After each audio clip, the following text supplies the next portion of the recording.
I'm Mark Gagan, and you're listening to the Voice of Insurance podcast, produced in association with Advantage Go, enabling an enterprise view of exposure. Today's guest is Sian Fisher. Sian has had an illustrious career in international insurance, and this has culminated in a 6-year period as CEO of the UK's well-renowned professional standards and qualifications body, the Chartered Insurance Institute, the CII. Sian is a strong and vocal female leader in our sector, and in her tenure has been a dynamic and effective agent of change at this venerable trade body. I think it's fair to say that she's shaken things up in this time.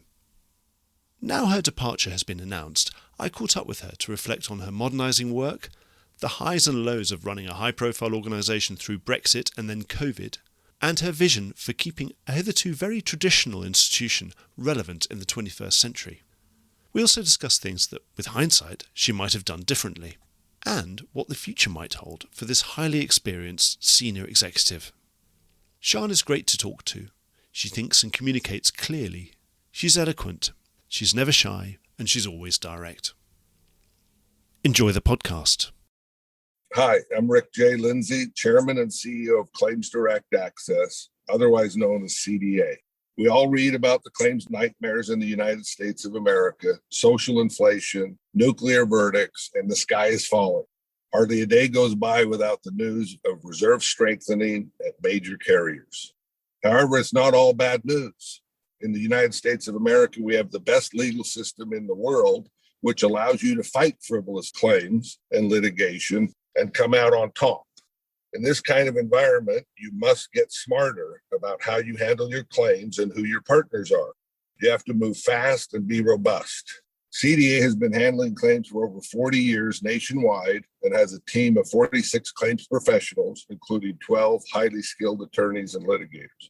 We have handled cases for major Lloyd's syndicates since 1994, as well as U.S.-based major carriers, and have closed over 70,000 claims since 1994 nationwide. Not settling frivolous litigations is a must. CDA claims service means going the extra mile, handling claims quickly and vigorously with a proactive approach. Why not get in contact now to see how CDA can do the same amazing work for you and your partners that they do for me every day? Visit www.claimsdirectaccess.com today. Well, Sian, thank you so much for taking up some of your valuable time, and welcome to the Voice of Insurance.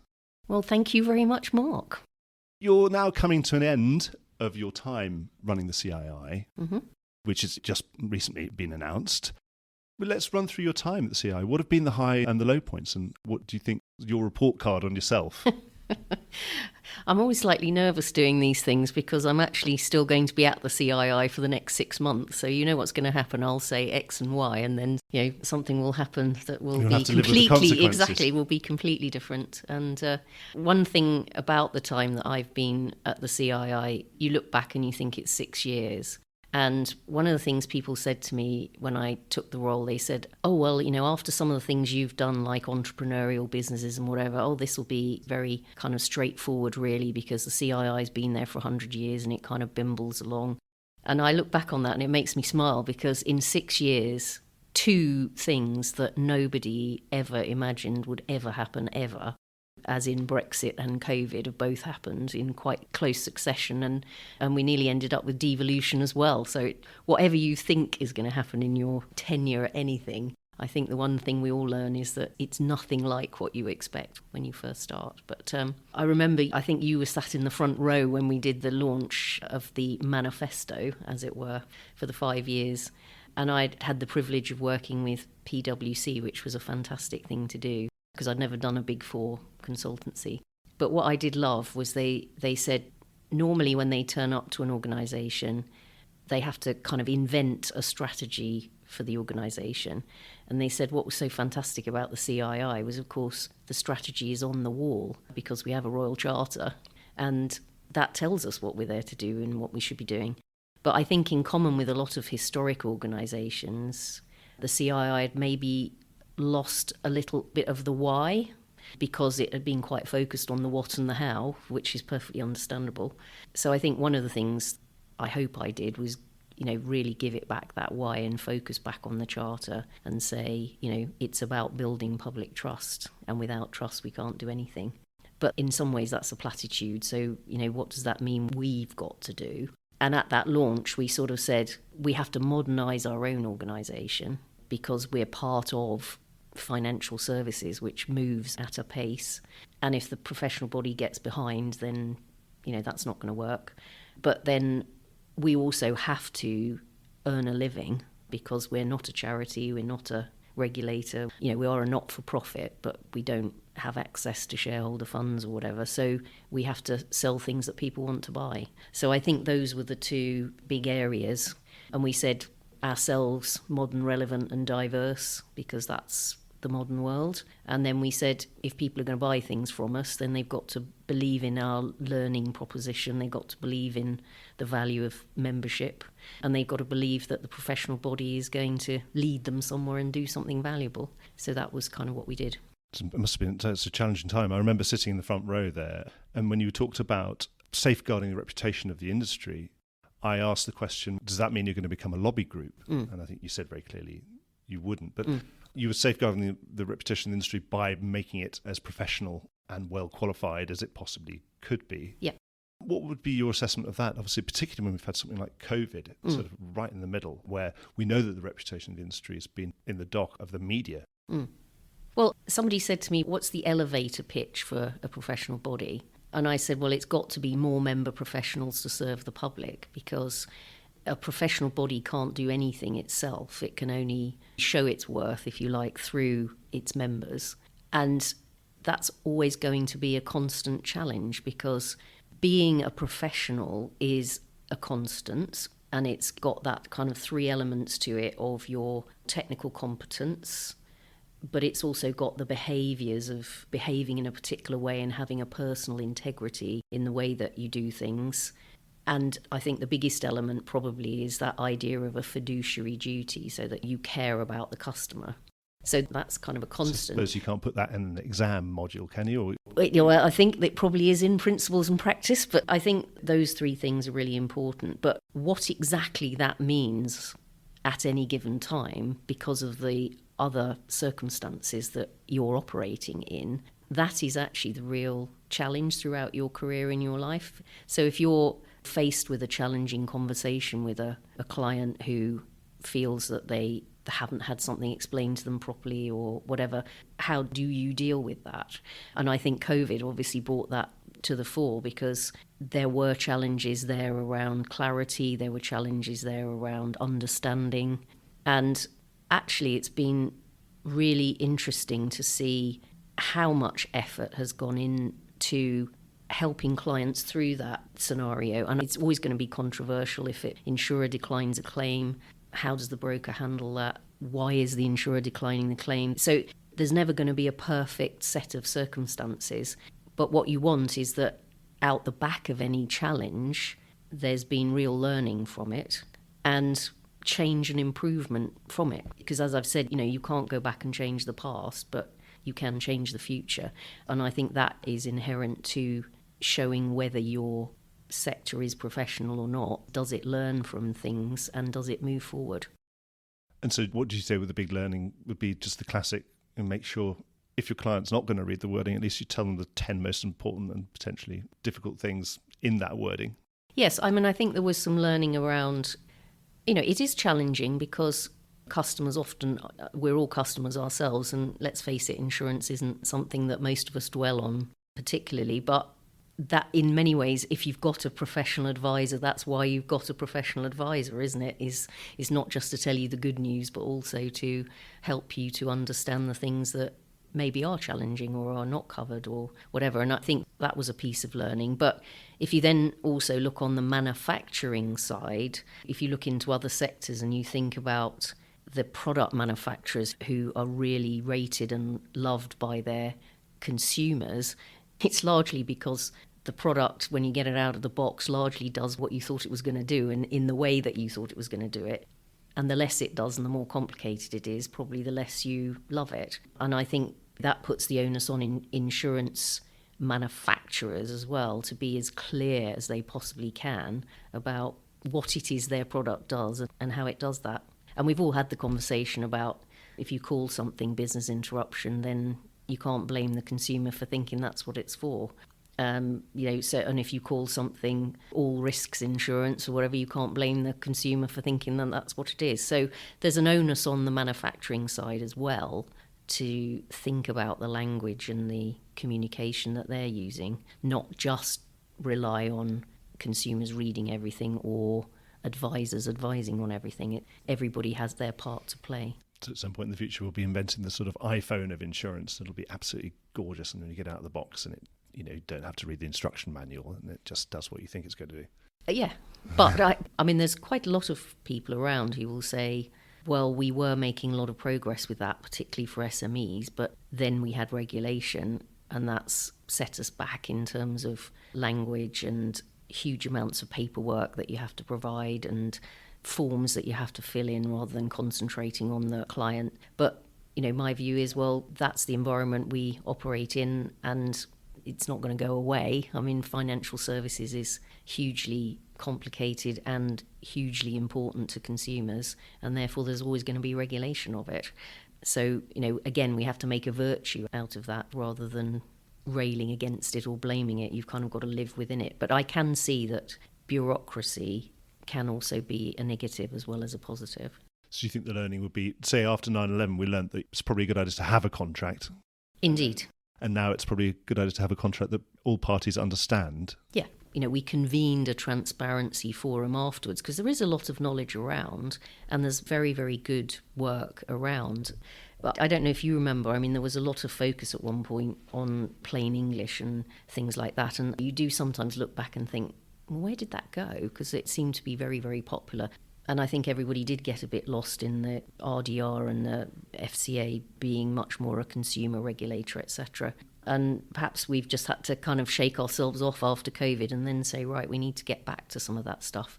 And it's when you know that almost any other product will be very careful about using language at a certain academic level and also at a certain clarity level, because there's a huge diversity of customers now, and English is often not people's first language, and people's understanding of technical language is, if anything, probably less than it used to be, because there's very little discussion of financial matters at school or in general conversation these days.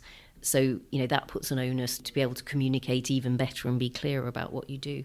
But there are a lot of really good ideas around. It's a question of people focusing on the future. Sounds like the CII should have been lobbying the Ministry of Education and other things, but I don't know.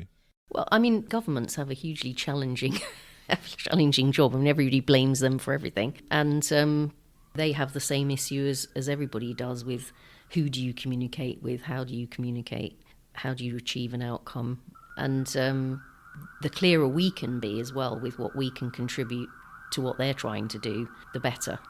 Let's go back to the CII. Yes, I think some people would say, oh, wow, you're going to go and run the CII after having had a really dynamic and really successful career in insurance. To then go and run the CII, would say, oh, is this like your sort of stipend to sort of, before you shuffle off somewhere and, go and retire? But you certainly didn't go at it like that. It seems like you wanted to really shake up the organisation. That was certainly the impression I think you probably have. Is that a right impression, so that you wanted to go at it? Yes, but I wouldn't put it like that it was just like a personal agenda. I felt a real commitment to the organisation. I've always been a member. I believe in professionalism. I believe in professional bodies. But I do believe in a way that you kind of get the professional body that you engage in. So if everyone stands to the side of the professional body and just moans about it, then you get what you deserve in a way. So if you want things to be different or you want things to be more energetic or whatever, then you've got to get involved. But that issue of people saying to me, oh, I suppose that's just a nice little end to your career or whatever, that's exactly what I wanted to change about the organisation itself and also the perception of it. Because regardless of that comment, a number of people said to me, they said, you do realise when you get there that people go there to die, right?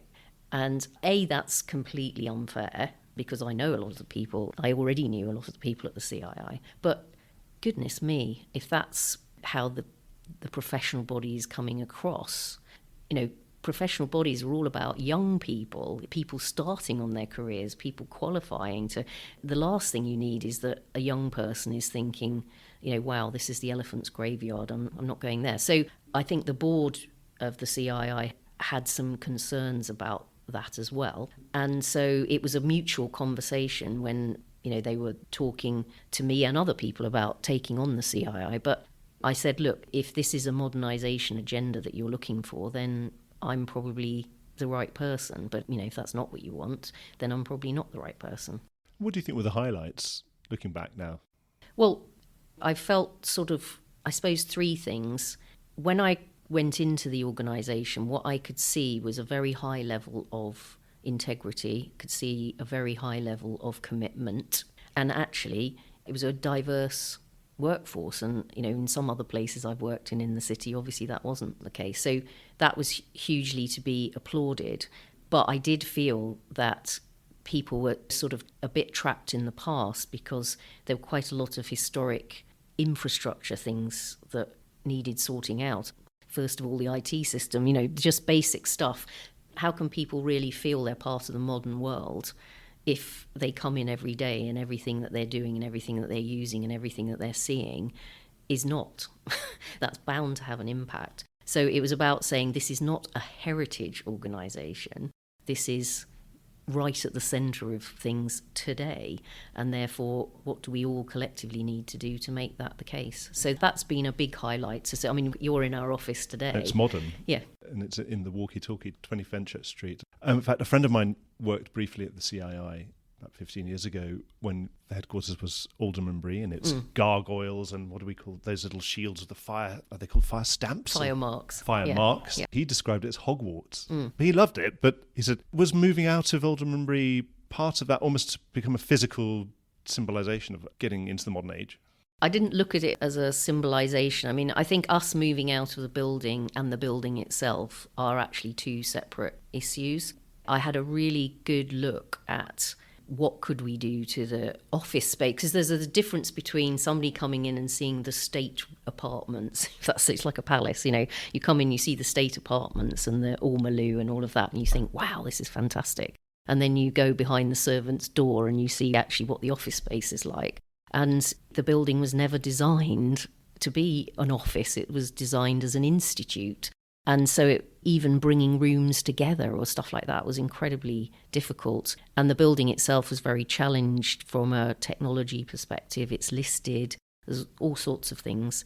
And so I think the decision that we would move out of the building as an organisation for the benefit of colleagues and the way of doing things, that was kind of pretty much a no-brainer. But then the issue about, okay, so if that's the case, what about the building? That was a separate whole board discussion about, we own a heritage building, what should we do for the best? And, ultimately, as you know, the decision was to sell it. But there were lots of options looked at along the way before we made that decision. So it's not as if it's a great piece of real estate. Presumably you'd see it more of a liability, don't you, ultimately, with something like that you just got this thing, you have to keep repairing its roof. Well, when you've got limited resources, you do have to ask yourself, what are we really here to do? Are we actually a heritage property manager, or are we a professional body with a big challenge for the future?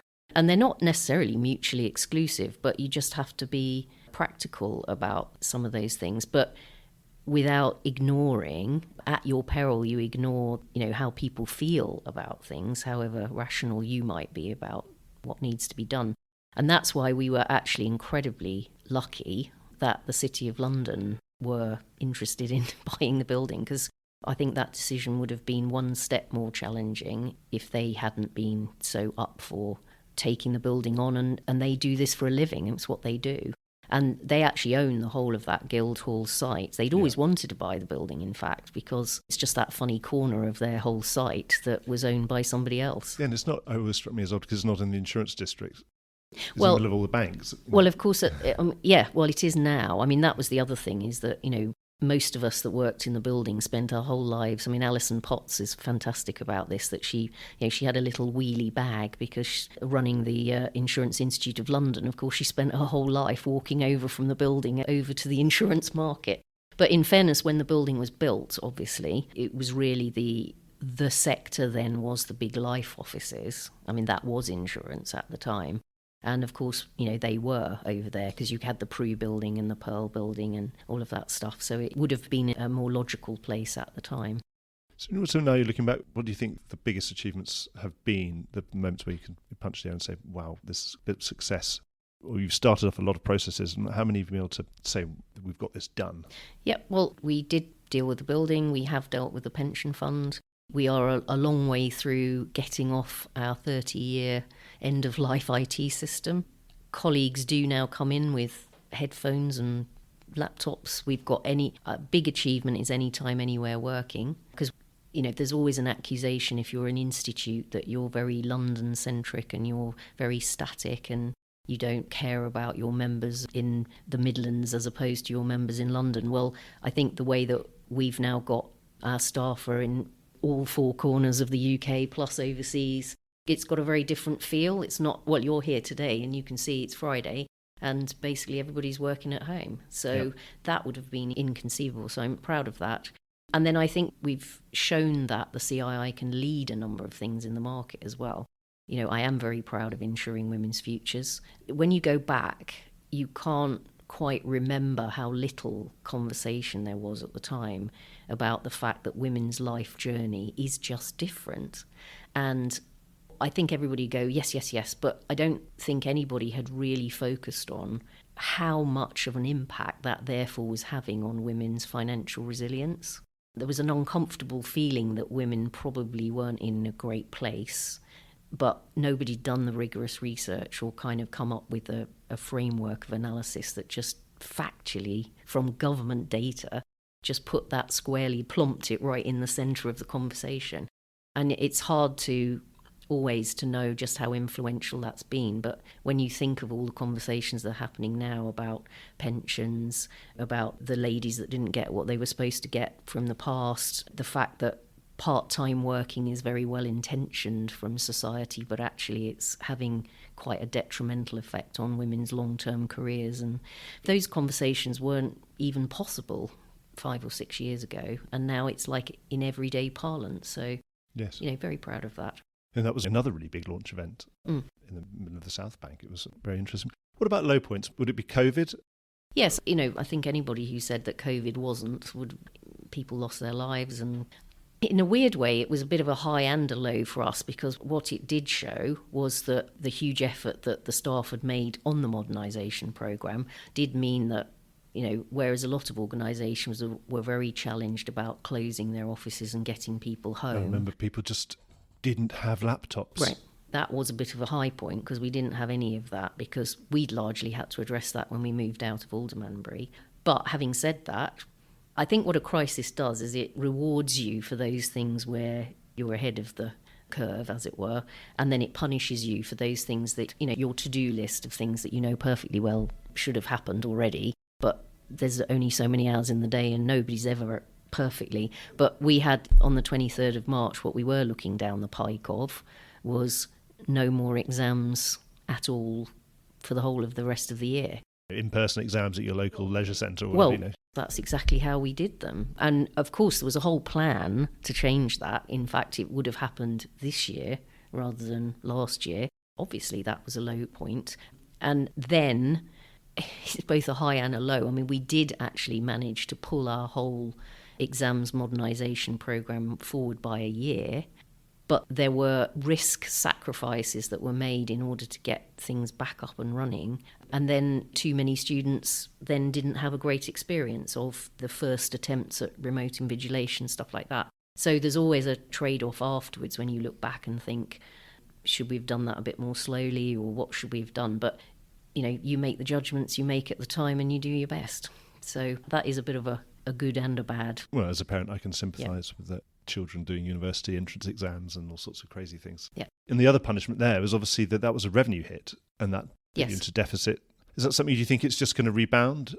A bit like the rest of the economy. We went down 10%, we're going to grow 7.5% this year and 7.5% next year, and we're back to where we started. In very simple terms, that is our business plan. I mean, clearly we want to recover that. not actually just for the revenue perspective, but because that means that young people and upskilling and reskilling and career journeys are back on track. That's actually the main reason. But clearly, as a not-for-profit, we also have to have the revenue. We are ahead again this year from where we ended last year.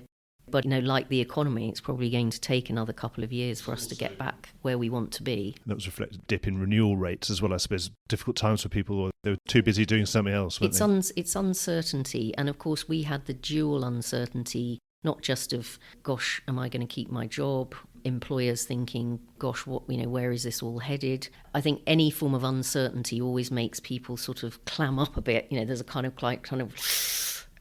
and then actually as things improve, people relax again and kind of start moving forward. And that we are certainly seeing that happening. So, And do you think having invested means that, do you think more people are likely to do qualifications if they're easier to do, more accessible? You can do them online, you can do them in your spare time, you can do the exams when it suits you, not the only 3 dates a year. And there certainly is you can understand that to a degree.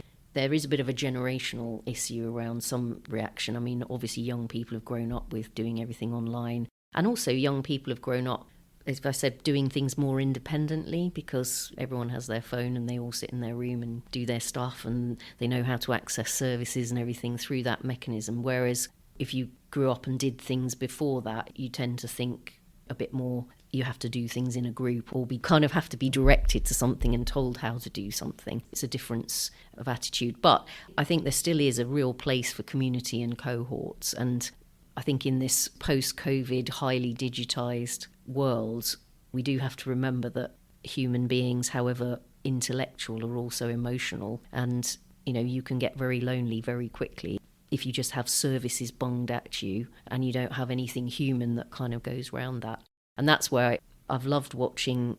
We have an absolutely amazing customer service team at the CII, and some members of that have seen people through their whole careers, and they've had students go with them and do their next exam and things like that. And when you hear those stories, you realise that human element of what a professional body can do for people's careers and career journeys, that is something that we mustn't lose in everyone's enthusiasm to be able to, do everything remotely.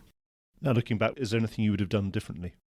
God, there's always, you'd live your whole life differently if you went back, wouldn't you? Because you know what you know. Other than getting that online exam invigilation, day one. I think one thing I probably would do differently. I don't know about differently. I'd do more. Is I had no experience of a kind of a membership style organisation. I'd always worked for very commercial organisations, so that brings with it. You have to communicate with shareholders, you have to communicate with customers. But in a membership organisation, I think that whole engagement and communication piece is... It's a sort of mutuality. Exactly. And that's a bit different. And I think what I probably did was I relied too heavily on what you might call formal mechanisms. So things like the AGM, things like the annual report, to get information across to people. And actually, oddly, we did put quite a lot of effort into, modernising that and using videos and all that sort of thing. But in a membership organisation, you can never do too much engagement or too much communication. And I've probably learned some lessons from that. Would you say that might have come across as being more autocratic? You used to sort of top-down executive role where you say, right, we're going to do this, we're going to do that. Do you think that might have jarred with people? I'm not sure it did jar with people. Whatever language people use about you yourself and how you come across to them, you've got to listen to that, because if that person's saying whatever they're saying, then that's how they're feeling. All I would say is that I've probably worked for 7 different organisations, and all of them have had kind of good appraisal and kind of performance management things, and life is a constant learning journey. But even at the CII, I've probably had... Because when I started, the president was my boss, effectively. So I've had at least 6 or 7 different bosses at the CII. And all of them have done, because they're all very senior corporate people, they've all done rigorous 360 and whatever. And that is not the language that has come out of that. There's always things you can do better and things you can learn. But arrogance or being autocratic or whatever, that is not language that has ever come out of those processes. That's good. So, well, now you're coming to the end of your time at CII, or obviously it's not over yet, but if you're looking to a legacy, what would you like that to be? To say, oh, I remember that time when Sian was running CII, it was, what would you like them to remember it for? I think internally, I would hope that colleagues would feel that their ability to be empowered to work purposefully and to be listened to and to make their own decisions and to drive their part of the organisation. I suppose that sort of empowerment, which is a more modern way of doing things. I mean, command and control was the past, and that works, in a particular way, but it doesn't empower everyone to feel that they're important. And a big part of my life has been to try and learn how you do that for people and in an organisation. And then externally, I hope one thing would be diversity is a fact, so embrace it and get the best out of it and benefit from it, and don't be afraid of it and talk about it. And what does it matter? Everybody's different. Everybody's the same. And I think our sector, particularly when you think insurance and personal finance, affect every company, every government, every person, and in the case of the London market, all over the world. So what on earth have we got to be afraid of in terms of full diversity and inclusion within our own profession? In fact, how can we not benefit from that?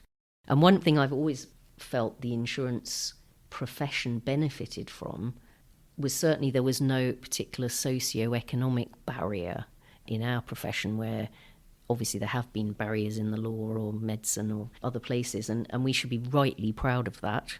So we're obviously not afraid of diversity. So let's just, if we haven't got enough gender, if we haven't got enough ethnicity, let's just go embrace it and get on with it. This was the bit that most surprised me about EC3 is that I came in the early 90s and I was a graduate, but most people weren't, actually. And there was a good mixture of people. Yeah. You do a huge range of interviews and you look at some of the most successful entrepreneurs and whatever. And this is a financial services profession, so it's not quite like being an entrepreneur where you've, literally started a business in your garage and kind of, you do valeting cars or, whatever it is. I mean, you can be a hugely successful entrepreneur from any background, but that is unusual in financial services, but not in insurance and personal finance. So I think that's hugely to be lauded. And you look at, some of the top figureheads in the market, and they are from very diverse backgrounds. Obviously, you're still going to be a member of the CII, I'm sure, and you'll keep renewing your membership. I certainly am. I've always been a member of through the IIL. I'm a huge fan of the lecture programme, etc. Well, so am I, actually. Yeah. But so, obviously, naturally, with the changing of the guard, there'd be another consultations on its way, and another sort of, presumably a 5-year something medium-term plan is going to be formulated from that. As a member, you're going to be asked to contribute to that. What would you like to see when you hand the baton to the next person? What sort of agenda do you want them to be pushing? Yeah, well, I think I sincerely hope that a lot of the organisational work that we've done will free my successor up to be almost entirely focused kind of on the external elements of what the professional body can do. And I think the three major sections of the consultation kind of sum this up, really, because what is the value of membership of a professional body for the future, and what do members really want to get from their body? So that's one very important area. The second is, when we talk about relevant learning, what does that actually mean? Because it can't all be about qualifications for the future. Things move too fast now. You've got to have programs of learning, you've got to have regulation changes all the time, you've got to have regulatory learning all the time. So what does learning CPD and qualification, what does that look like for the future, and how does it stay with you through your whole career, not just something that you do when you're 25 and then forget about it for the rest of your career? And then the third one is, what is it that our sector really wants by way of professionalism? People often use this phrase parity of esteem with other professions. Well, do we want that? And if we do, then what does that mean? Because it certainly means qualification. And there are no mandatory qualifications in insurance. I mean, how bonkers is that? But on the other hand, would it make any difference, if the regulator suddenly said there's a real minimum kind of low-level qualification, that might actually make things worse because people would just say, oh, well, that's good enough, so I don't need to know anything above that. So it's quite a nuanced conversation, that whole issue of what are the standards for professionalism. Do you feel that's something that might actually come from on high at some point? I mean, it happened for stockbrokers. Yeah, funnily enough, the regulator will admit that actually when the FCA was first set up, that learning and qualification in financial services was one of their very big hot topics. I suspect that there's been so much on their agenda because they cover so many things and so many different things have happened, in the last 10 years that they've probably been pulled around on all kinds of different things. So they probably haven't been able to focus exclusively on any one thing. So, there was a move to make qualification compulsory in our personal finance area. So obviously financial planners and mortgage brokers, that it is compulsory for them to have a level of qualification. But I do now hear a lot more conversation about it in insurance than I ever did. Because it's always slightly frustrating, to be offered travel insurance with someone who's a travel agent who doesn't really know anything about the policy, or this sort of, mobile phone insurance ones, mobile phone shop, and sort of very low level stuff, whereas if you asked anything sensible about the policy, you may not get a sensible answer, or one that's sort of where your E&O insurer would usually run a mile if they could hear what these people are saying when they're selling consumer insurance to you. Would you welcome that, though? I think we've got to be careful because the fact is insurance and personal finance are incredibly necessary for everyone. And there are 70 million people in this country, plus all the ones the government probably aren't telling us about.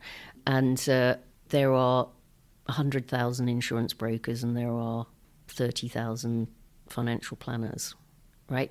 So you do have to think about how products can be got out through as many touch points as possible. But the issue is, what's the professionalism within the sector itself that ensures that whoever it is who is then used as the distribution is absolutely not having to be involved in the product quality at all, because that's the reality that they can't possibly be. But then the product itself has got to be incredibly well designed and thought through and communicated in its own way and whatever, or else, as you so rightly say, you have to, as a society, put a lot more effort into having a lot more people, in all of these professional sectors, so that there are a lot more intermediaries to go round.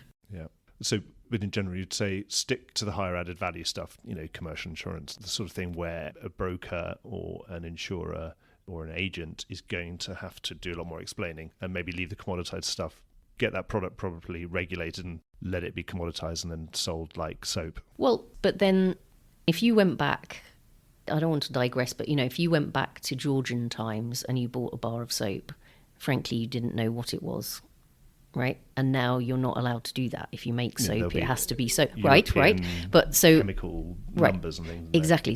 But all I'm saying is, obviously, everything's on a journey, and so there's nothing wrong with a product actually being a commoditized product, but then there is an onus on the profession that manufactures it to ensure that it absolutely does do, what it says on the box. Yeah. And it's a double thing. So if we're manufacturing products which require intermediation at a certain level, then you as a product manufacturer have got to make sure it's getting that intermediation.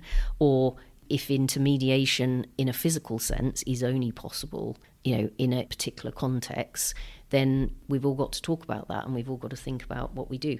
But also technology should allow us to create, everyone's experimenting with bots and chat and all sorts of things. And that is all wonderful stuff because we couldn't even imagine that stuff 10 years ago. But let's make it work to the benefit of, if you're a profession, what you've always got to do is think, in what way is this to the benefit of the customer and the client, not just, gosh, if I did it like that, I could, make an extra 2% return for my shareholders or whatever. If you don't make return for the shareholders, you're not going to get any investment. But it's got to be a virtuous circle, not a circle of vice, as they say.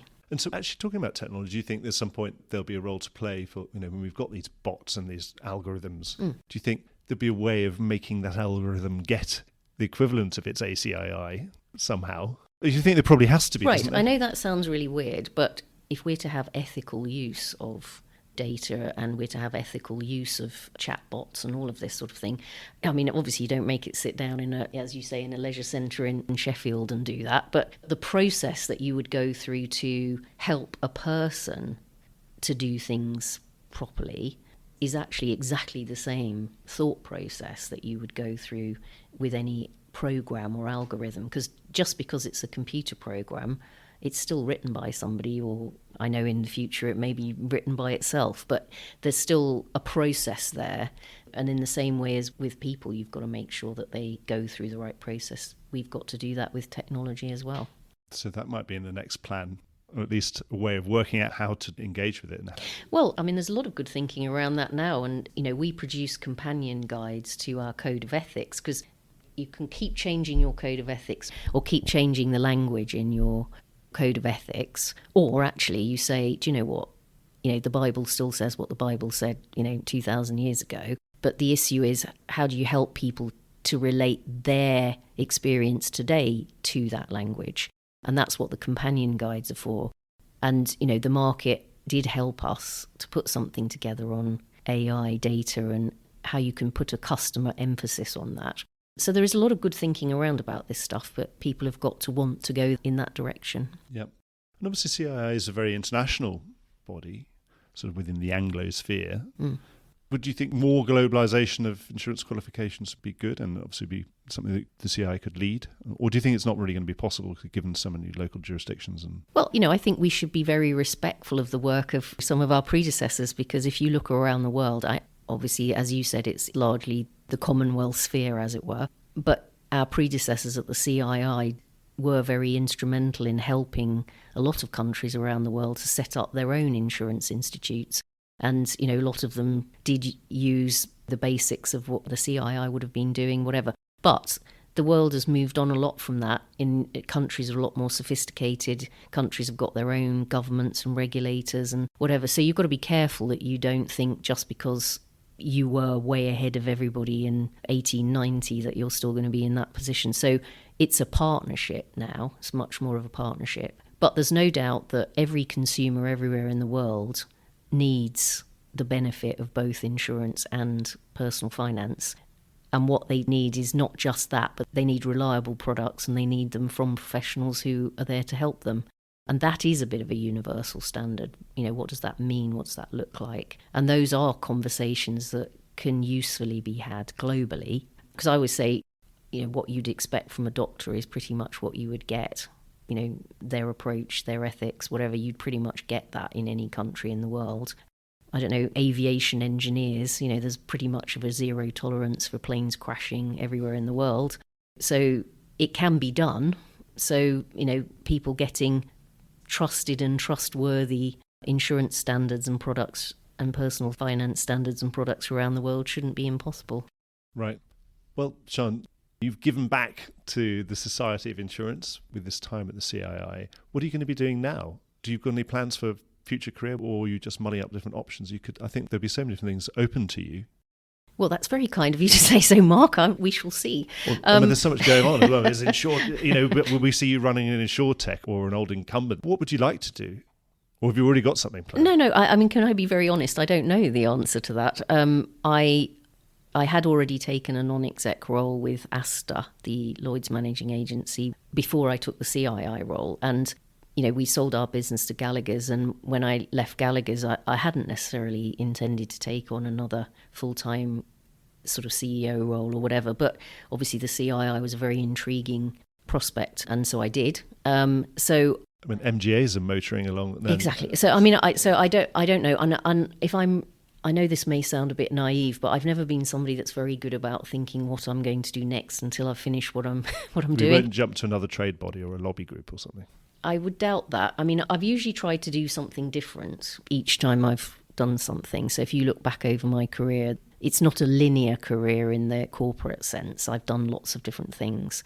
And that's what I need to think about is, frankly, what sort of organisations would benefit from my skills or what I've learned, whatever, because that's what you've got to think about. It's not so much, I want a non-exec career, I want an exec career, I want a consultancy career, because you can do those roles in lots of different ways, and it's largely what's your skill set, what have you learned, and therefore what can you bring of real benefit to what kind of organisation?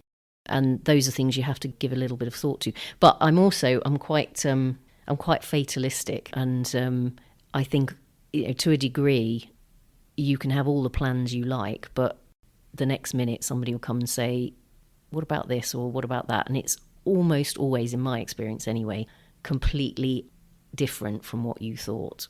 CII, I'd never have imagined that when I left Gallagher's. So let's see. It is written, but it would be insurance. Are we not desperate to get out of insurance? No, I've always been incredibly proud of being in insurance. What's not to like, frankly? There's some things not to like about certain ways in which things have happened, or in which, you're always going to get some people exploiting situations or whatever. But if you think what insurance is fundamentally there for and what it's about and how it works 99% of the time, it's something to be incredibly proud of. So no, if there's anything I can do to bring all my years of being in it and learning what I've learnt to make it even better for the future, I'd obviously be very, very keen to do that. Well, Sean, unless you've got any more questions, I've really enjoyed our chat, and I wish you all the best for the future, and thanks for what you've done. Thank you.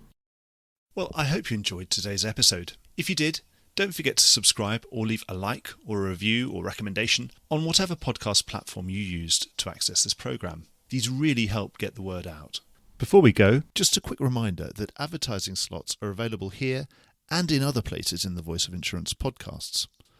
Podcasting is the fastest growing medium and attracts a high quality audience of key decision makers. It's also an intimate medium where you, the listener, are right in the room with me and the interview subjects. Needless to say, that means it's a great way of getting your message out directly to an audience because you've got their full attention. It's also very cost effective. So get in touch with Mark at thevoiceofinsurance.com to find out how you could be speaking directly to the industry. The Voice of Insurance is produced in association with Advantage Go, enabling an enterprise view of exposure. Voice of Insurance is produced by me, Mark Gagan. Music was written by Anna Gagan and produced by Carlos Gagan. Check out more podcasts and written comment pieces at www.thevoiceofinsurance.com.